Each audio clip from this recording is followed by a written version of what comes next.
Ben hozir Samarqandda ulug' adibimiz Nusrat Rahmatni xonadonida bo'lib turibman.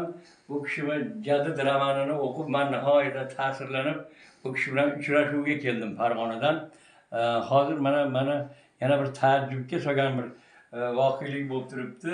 Biz mana otaxon bilan birgalikda bu kishini ajoyib kolleksiyalari bor ekan, biron bir joyda uchratmagan kolleksiyalari bor ekan.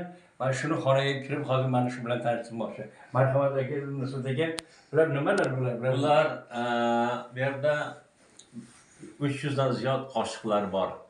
Bu 60-70 mamlakatdan, shu o'zim borganimda ham olib kelganman, farzandlar borganimda ham.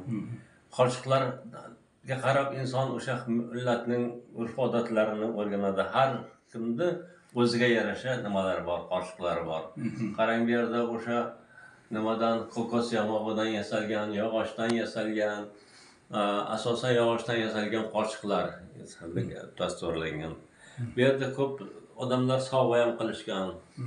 Buxorolik, nimalik, xorazmlik Oshiq Erkin, buxorolik Toshpo'lat Ahmad kelgan mehmonlar o'zlarining yurtlarining qoshiqlarini ham olib kelgan. Ularni ham saqlab turganmiz hamma joyda nima qilib.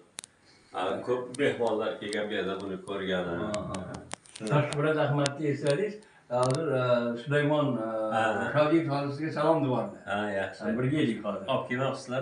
U ham endi haligi tadbirga ketdi-da, choy taklif qilinganda unaqa ketdi. Yaxshi.